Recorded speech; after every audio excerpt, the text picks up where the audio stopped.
When you talk about adopting AI in your company, how does that conversation go? Well, it can go in several different ways. Like you could talk about the benefits of AI without getting into the nitty-gritty of how to actually do it. There's some risks there. Or you could talk about the AI practitioner and how someone would use AI at your company. Or you could talk about specific industry applications and how AI is being used in other industries, including your own, and how you could bring it within your company, those type of applications. No matter how the conversation goes, there's always a sort of a hole in terms of these conversations. A lot of people don't have a common understanding of AI or a common vocabulary for it.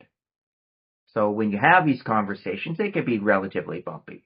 So when you want to adopt AI, you got to first focus on building a common understanding and a common vocabulary so that you can move the conversation forward. So you can talk about investment. You can talk about redesign of processes. You can talk about training. You can talk about even hiring the right people because you have that common language, that common vocabulary. That is not technical jargon. Technical jargon is too ambiguous, too nebulous. And so you talk about the patterns. You talk about the patterns for AI adoption. You talk about how people in different industries are following these same patterns and how they're adopting AI. And once we have some patterns, some core patterns, we can use those patterns in combination to develop more elaborate patterns, more elaborate vocabulary, and how we can better understand and use AI within our companies. So let's talk about some of these patterns. The approximation pattern. This pattern is where AI is used to develop a solution, not the right one, not the correct one, but a rough solution that should be reworked. Then there is the optimization pattern.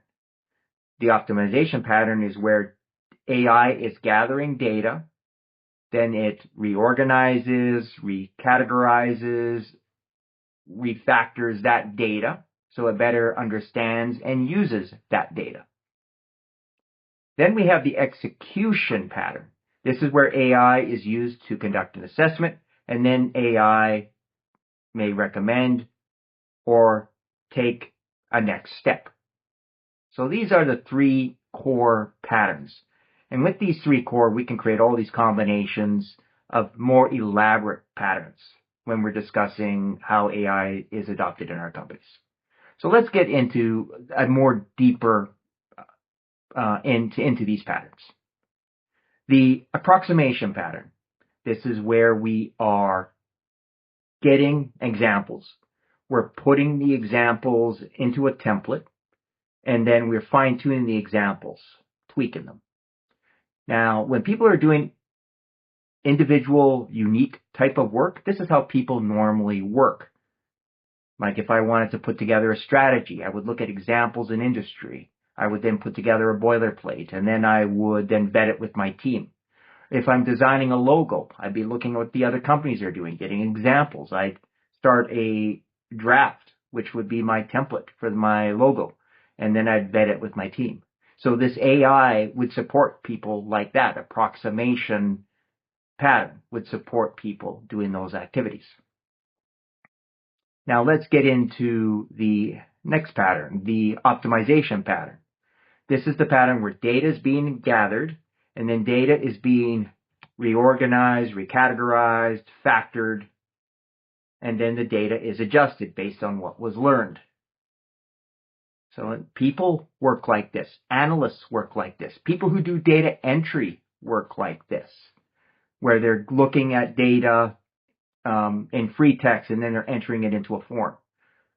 I am in customer service. I get customer complaints. Well, what do? I see all this text, and then I'm entering in my report on what the customer is really complaining about, and maybe do an analysis of what really are the top issues or top complaints that we have for customers in a specific segment. So I'm doing this manually, and then based on what I've learned, I am adjusting the data so that it makes a lot more sense on what's going on. What some companies do is that they want to submit their invoices during a supply chain. So rather than hardwiring their data to specific tables and table structure. They have free form of their invoice, and then they just submit the invoice to a company, and the company has an AI where it'll mine through all that information on the invoice and then automatically load it up into their systems, into their purchasing systems. Right? You don't need to code all those complex rules and mappings and worry about a million different combinations of invoices coming into your company. The AI handles it all. This is being done for claims. This is being done not just for invoices, claims, patient records, a lot of even background checks. And that's the optimization pattern. Now, let's get into the execution pattern. This is where the AI does an assessment. Then, based on that assessment, it specifies a set of rules. It doesn't go off right away off the assessment. It identifies a set of rules, the right rules, what it needs to consider and follow. And then it does something, a next step, which may be just notifying somebody or actually doing some form of automation. And this is how people who want to route work, route people, route mail, this is generally how they work. Or even smart driving cars, that's how they work too. To keep the car safe, like if you have a camera when you're backing up and it shows you the camera, so it's doing an assessment of your surroundings and then might give you some rules in terms of a beep or something like that you're getting too close to something.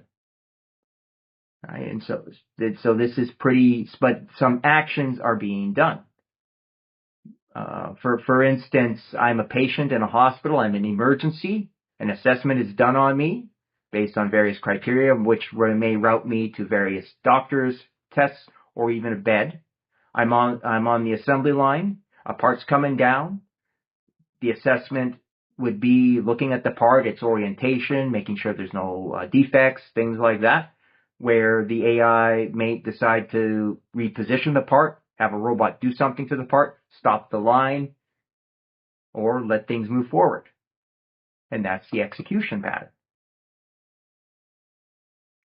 Now, here are all the patterns we covered: approximation, optimization, execution.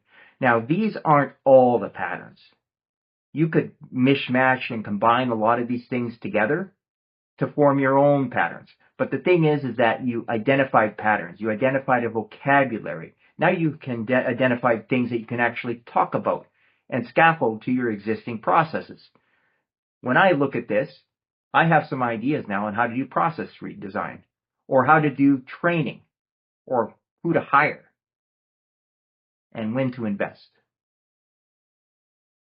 I gain a lot of value from using patterns like this.